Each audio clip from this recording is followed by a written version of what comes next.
waffles, falafel, hot dogs, tikka masala, miso, ice cream, tacos.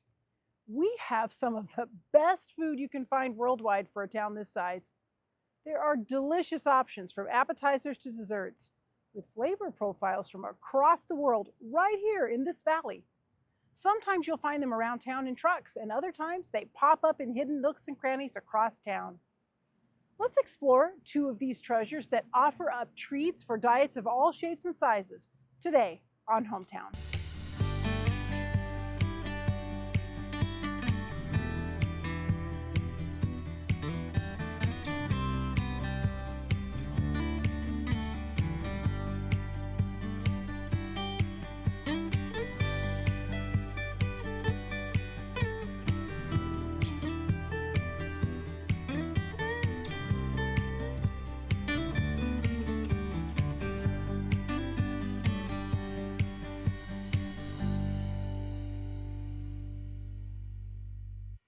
Jeffrey Nahor said, "Good food ends with good talk." Sharing a meal breaks down walls and creates the opportunity to connect deeply. That's why family dinners are so special. Shared experiences create bonds that stay with us forever and provide moments of joy like no other. Sometimes the magic happens at home on a holiday. Other times it happens in an ice cream shop with your kids and grandkids. And sometimes it's on the street with a stranger. But in every case, eating together brings us closer. It also happens because incredible people love the process of providing the food that makes it all possible. Today we meet the people behind Pinecone Creamery and La Monarca, two culinary treasures we enjoy here in the valley. Let's explore trucks and treats, essential ingredients in the remarkable story of us. Pinecone Creamery in downtown Walla Walla. Rachel and Corey, hi. Hi. So tell me about your creamery here. Yeah. Corey, you want to have at it? Well, sure. Yeah, we are a local small town creamery. We make all our ice cream on site using local ingredients as often as possible. Ice cream basically being the general focus. We also do vegan ice cream flavors, sorbets, sherbets, and then different novelties like, popsicles, ice cream sandwiches. We bake a lot of our own inclusions and sometimes sell smells those. Good in here. Yeah. But I want to know, why the pine cone? Okay. Yeah, okay, so Corey and I also own another business in town called the Maple Counter Cafe. And Corey's parents own a restaurant in Squim called the Oak Table Cafe. So we have the oak tree, the maple tree, and then we wanted to keep with the tree theme, so we did pine cone. But then also there's, like an ice cream cone, and so we thought it was like kind of a nice play on words, the pine cone So and an the inverted tree pine aspect. cone Yes. with a scoop of ice cream on it. Top. Yeah. If you blur your eyes a bit, it's Yeah. almost Okay. indistinguishable. Yeah. So tell us about the process of doing this. I mean, there's a lot of love and hard work that goes into making ice cream, right? Yes. Absolutely, yeah. So what's the process like? So so the process now that it's open is you're getting ingredients. So we'll start with, maybe it'd be helpful to start with a flavor and take that from start to finish. So it was just recently strawberry season.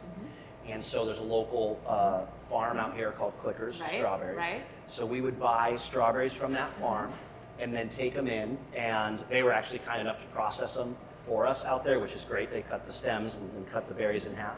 We would then store those in sugar and a little bit of citric acid, like lemon juice and things like that, to sort of balance a really strong, intense strawberry sort of slushy.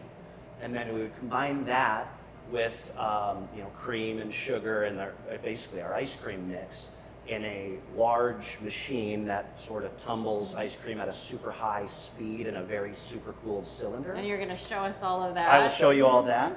And then you have the product. But yeah, I mean, from start to finish, and us being an independently owned small creative endeavor, we can kind of do whatever we want, whenever we want, which is fun. So we might visit an ice cream shop, on a trip somewhere and get inspired, or we might experience a dessert or a food or a fresh fruit that is not even in the same context as ice cream and try to bring that into our shop, you know. So it's like, hey, why don't we try that? Yeah. It's fun. It's like a laboratory back there, and some flavors aren't beloved at the same level as others, but it's never bad. And that's what I've always kind of said is the great part of ice cream is there's enough sugar and fat and fun And that's everything. going in there Yeah. where it's gonna be good almost no matter what you do. Yeah. And so it really opens up this field of creativity. not? Yeah. Why not Yeah, try and that? we get to be really creative, which is fun because we rotate a lot of our flavors. Yes. So we do have 7 everyday flavors that we always have available: vanilla bean, melted chocolate, the clicker strawberry, honey lavender, mint chip, Yum. bourbon caramel pecan, and cookies and cream. Cookies and cream. Yep. Oh, that's So those 7 we always have, and then we Yeah. have 8 other flavors that we just rotate. So whenever we feel like making try something this. fun, Yes. we try it out, and like Corey said, some hit and some don't. But overall, somebody always likes every flavor a lot. At least one person, if we have a flavor that isn't super popular, there will be a customer Something complaint saying, why did you guys Why- take that flavor off? I And it's came like, in today and it's you like, don't have awesome, that. thank you. I'm glad someone liked it. But yeah, it's part of that searching and experimenting with different things. So why is ice cream? Why does it like? There's a need for it. There's a want for it. There's something that we like about ice cream. What is that? So when we opened Pinecone Creamery, one of the things that we were really shooting for was to create a space in our community where that appealed to every age group. So from little kids to the elder community, a gathering space where everyone would kind of want to come. And ice cream is one of those things where you go out to celebrate with ice cream, like, hey, it's my birthday, I want ice cream. Or also kind of when you're having a hard day, you're like, let's go get ice cream. So it's a really unique thing in that way that it appeals to all of our emotions and also like every age group. So to have your places of business downtown, to be seeing the community, is it cool? Yeah, I mean, we you lo- moved we- here not knowing anybody, Yeah, right? Yes. we love it. When we first, we didn't know anyone when we moved here, but we knew that we definitely wanted to be downtown. We had a realtor show us, some different, options of spaces, for Maple Counter, and anytime it wasn't downtown, we kind of were like, no, we want to be part of downtown. Walkable downtown. Yeah. And it's so great because here at Pinecone, we're like half a block around the corner Yeah, from I was Maple gonna Counter. say, So so we're you just guys- you're buzzing back back and and forth all forth. day Yeah. long, and we get to know so many people being down here. It's wonderful. So now here comes the next question. May we taste some of your ice cream? Yes, Absolutely. of course. Absolutely. Yeah. All right, great. Well, if we can move over and Okay. you Let's can do it. give me a tour All right, of come on over. all of your ice creams over here.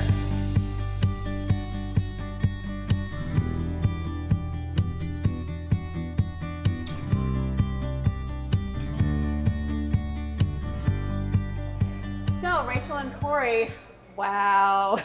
This is dangerous having me back here with you. Yeah. So, Rachel, tell us about some of the flavors that you have here. Yeah, okay, so one of the flavors that we have is honey lavender. It's one of our everyday flavors. So we use local honey from Milton Freewater. It's from Sweet Bee Honey Co. And then also, I'll just point out all of the colorings that we use are all natural. So we're coloring this one with purple carrot. And then our Purple carrot. Purple carrot Yes, extract is yeah. awesome. Yeah. Okay. Our greens are coming from spirulina. We have a blue spirulina we use for our blue ice creams. We use turmeric. For the yellow. Yep. Yeah, and then beet. Beet for And they're pink. all concentrates, so they're able to they're able to basically extract the color by eliminating a lot of the flavor. So you don't actually taste the carrot or the beet, but you get all that You rich. all that in there. Yeah, But I'll get color. you a little scoop. Oh, now this is wonderful. So I want to know though, Rachel. You said in college when you were at University of Washington, you Yes. worked at The mix. The mix.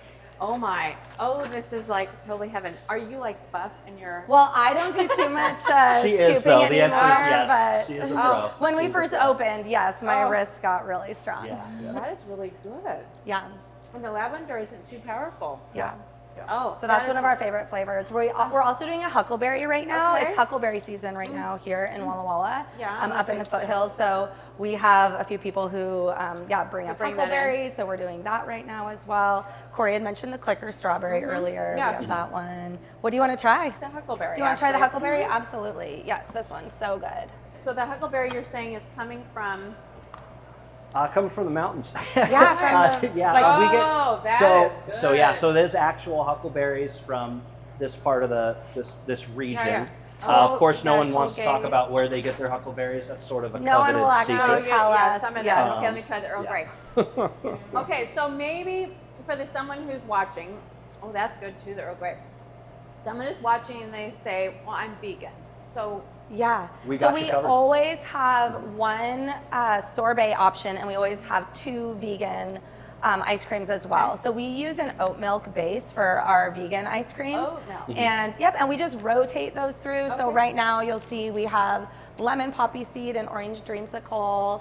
Sometimes we'll have chocolatey ones. Yeah, it just depends on what our ice cream maker feels like making. And to point out with the vegan, which we pride ourselves in this too, is we are always scooping too, but we often have like up to 5 or 6 flavors that are pinted because we don't Right, always. that you can grab And and you go. can grab those. Yeah, Mhm. so Okay. we always keep 2 that can be scooped fresh, but if you ask We us. try to have yeah. vanilla on Yeah. hand if people want just a plain vegan vanilla, Yeah. and then they can, yeah. So oat milk, and then do you also use coconut milk? So there's coconut is in some of them as well. Mm-hmm. If we do coconut, it might be in lieu of oat milk. You just sort of want one sort of Predominant milk flavor, yeah. substitute.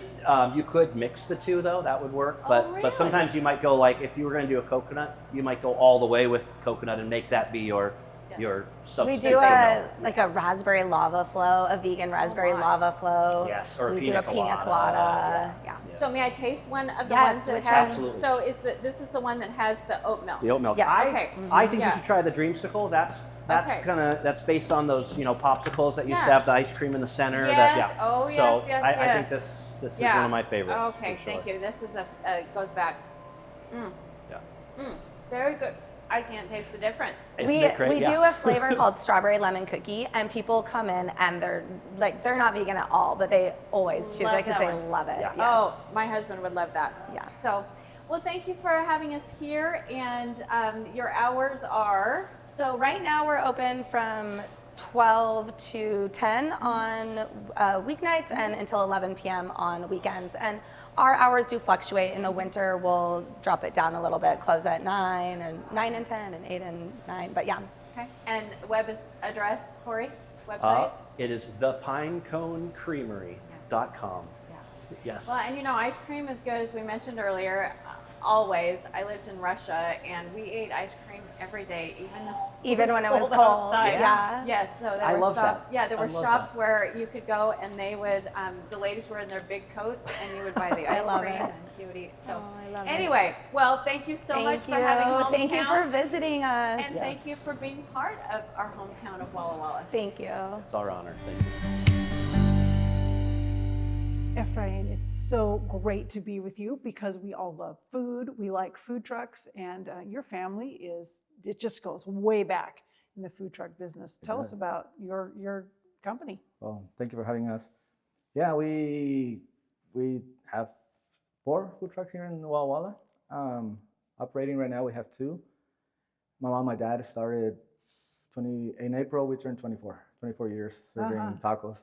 So it's something you really have to love to keep doing it. Yes. My mom, my dad started the business. I jumped in it about 14 years ago, and that's when we started growing a little bit more. And it's just been mostly family members working at it. My sister, my mom, my wife. Well, I have 5 sisters, so they'll So you got a lot of people to help contribute. Yes. And your food truck, La Monarca, Tacos La Monarca. Mm-hmm. Yes, La Monarca, it's the monarch butterfly. In our Hispanic culture, people who see La Monarca, they represent a cooking style related to the butterfly because the butterfly is original to the state of Michoacan. So they know what kind of flavor we have. Yeah, so now I've got to hear more about what makes that region's food special, what makes it different than other food, Mexican food. I think not to be biased because I'm from there, but we have one of the best Mexican food in the state of Michoacan. We're surrounded by Jalisco, where they have great food as well. We're surrounded by state of Mexico, Guanajuato. So we have different states that combine together, but we're mostly a savory kind of style of cooking. It's just a lot of tradition and everything that goes behind what we do here too. I learned from my mom. We didn't have what we ate at the house. We just brought it onto a food truck. Sure. And I think My mom learned from her mom, and it just keeps on going. So, what are some of the key ingredients that really are unique to that region? The mole, the mole. Every state in Mexico has their own mole, basically. Ours is a little more savory, and it just depends on like the guajillo peppers, the kind of different flavor profiles that you get from different. Food is simple, Yeah. and I think that's what provides us what we've done. We try to keep it simple. It's really what you find your cupboard like in your house in your kitchen, nothing out of the normal, Okay. and you make something good with that. I think that's what it is. At the beginning, it was hard to get ingredients all the way from Mexico. As times have changed, it's easier and easier to get the fresher ingredients here from Mexico. Yes. So that helps us elevate our what we do now. Sure. So you're saying that that your food at your food trucks is made out of the things that would be in your home in Mexico, Yes. in that region, but Yeah. they weren't necessarily readily available here. Yes. So Okay. we're some of the things, for example, that we do now. We have a mole recipe. We don't make it every day from scratch. In Mexico, we do have somebody. They'll do the recipe. They'll grind it for us, and we bring it.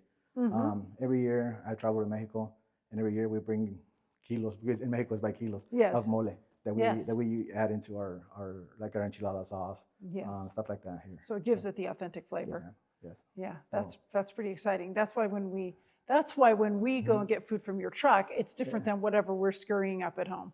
Yes. Yeah. I think when my parents first started, my mom and my dad, like, what we're gonna sell, and we always had lots of people over our house, and they decided they just try to sell what we eat at the house. Yeah. I mean, if we eat it, I think it should be And something. people always coming over to eat it, so Yeah. must be good. So that's how we got started. We didn't know a lot of things about food trucks. We were the third food truck here in Walla Walla. Wait, let's stop right there. The what, third? Third. Third food truck in Walla Walla, which has now become such a big thing. Yes. I mean, we have a big food truck night and everything. Yes. So you're pioneers. Yeah, we like to think so. We've learned a lot. Yeah. Sometimes the hard way, but we've learned a lot. And I think before we used to see like you made a mistake. Now it's just a learning experience to give a better service for next time you do.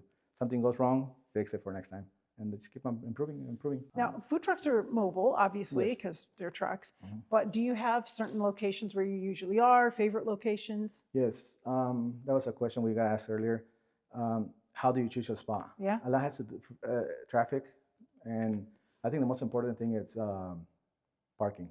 If you don't have the right parking, it's really hard to stop by and get any restaurant, brick and mortar or food truck. Absolutely. We were lucky enough that we found one location where we parked there, and we've been there for 24 years. So people now know. They know where to Yes. find you.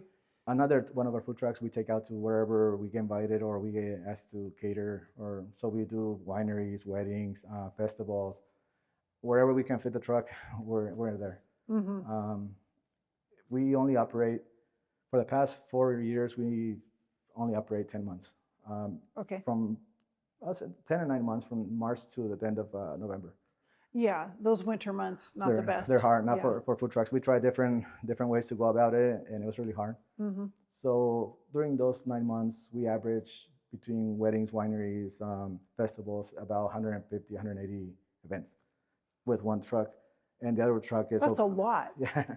Yeah. And the other truck is open Monday through Saturday at the same location.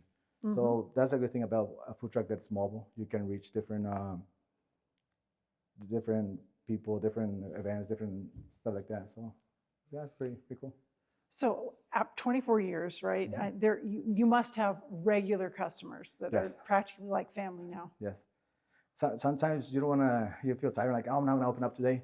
But you remember the one customer that he was so for lunch, and you want to kind of, there gets to a point where you feel bad not opening up because you know they're gonna, there's other places they can go to lunch, but they're expecting you to be there. Yeah. So to a certain point, there's customers that come 3-4 times a week, and that makes you feel good because they can choose to go anywhere else, but they can come back, and not just 1 week.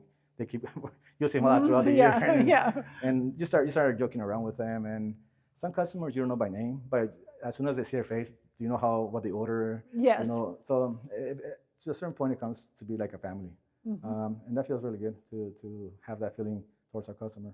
There's got to be some of that feeling because it is so much work to be involved in any kind of restaurant business, including food trucks.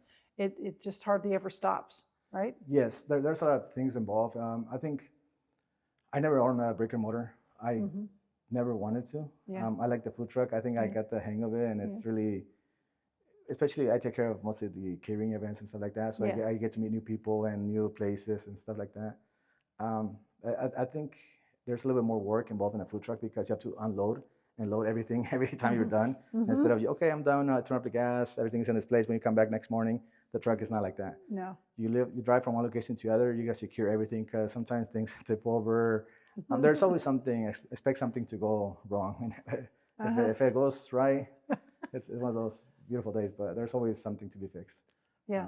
But yeah. So it's a lot of work, special thing to do. But why do you keep doing it? I like it. Yeah. I like it.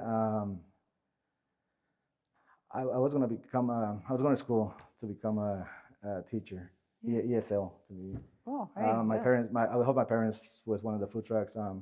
Finished my 2 years here at the Creamery College. Was going to transfer to finish my other 2 years. I told them I couldn't help them anymore, and they're like, "Well, we'll sell you one of the trucks." That was on a Sunday over dinner.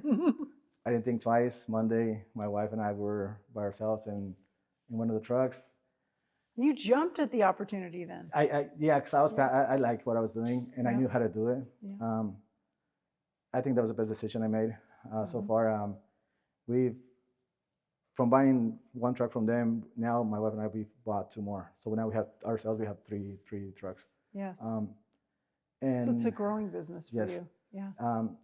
After a while, we ran. It was harder working for ourselves and for them because they would take all the responsibility if anything broke down, if there were no sales or anything like that. Being your own boss, it's fun, but it's really hard. Yeah, a lot of freedom and a lot of responsibility. Yes. Yeah, both. Yes. After a while, we were set up at a parking lot. We were asked to move. Sales went down. I told my wife, I'm going to go to the community college here has a program, college culinary institute. Yeah. And like, I'm gonna go check it out. She's like, oh, there's nobody here. Just go. So I went. I got into the program. They opened my one of the best decisions I made. Okay, culinary arts program. Yeah, at Walla Walla Community College. Yes. Yes. I did the program. Met the instructors were wonderful, helping me with my business and teaching me a lot of things. So I'm really grateful for them, and that opened my door to catering. I saw how they were doing it and kept asking questions and being involved in whatever they were doing. So that's really helped you to grow your business in a whole nother direction. So sometimes you have to invest into your business a lot and to keep on growing and learning. There's always room for learning, no matter how good you think you are at something. There's always room to learn. Well, it's so great for me to be able to learn a little bit more about the food truck business and what you do. Great chatting with you. Thank you very much. Thank you. Thank you very much. Thank you for having us here.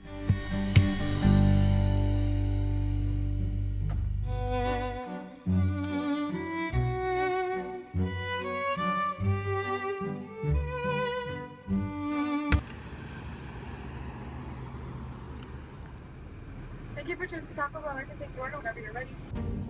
So today we are headed to something called Blue Bus. And that is as much as I'm going to tell you until we get there. You're going to find out. Well, we do love doing stuff up on this hill. This is the wrong time of year to be on the hill. It's hot.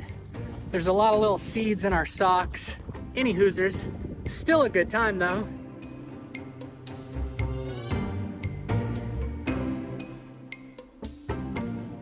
If you didn't see the last episode of Hometown, you won't understand the box. I highly recommend you go see it.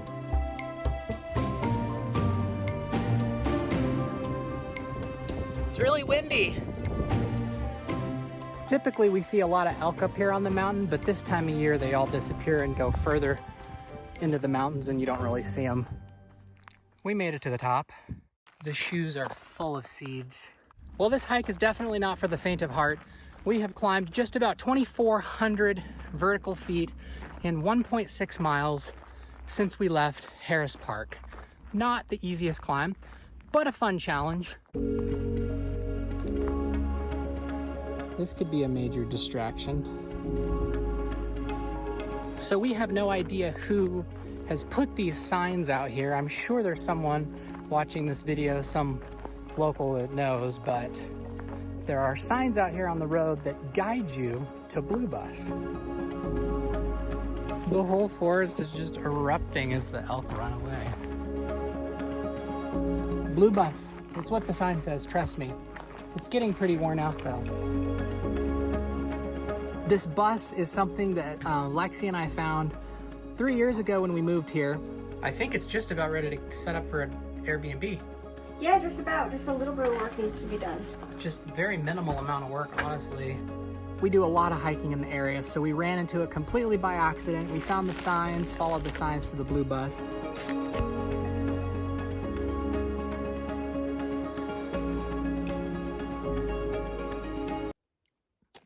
These are like multiple hours old. They're so gross. That was a good bit though, right? It was a good bit. Okay, in all seriousness, don't know a whole lot about the Blue Bus. Some locals have told us that back in the early 80s, there was a couple with some kids that lived in here. I would assume probably only during the summertime. I can't tell you how many times I have felt the desire to just find a bus, a blue bus in the woods, and live in the Blue Bus. But I personally believe that we are to live in the world, but we're not supposed to live of the world. And I think that that means that we shouldn't be hiding out in the woods. I think that we should be bettering other people's lives, doing good things for the world. And you can't do that if you're hiding in a blue bus in the woods. Does that make sense? I hope that makes sense. So thanks for watching, and I will see you, maybe we will both see you next time on Hometown. See you next time.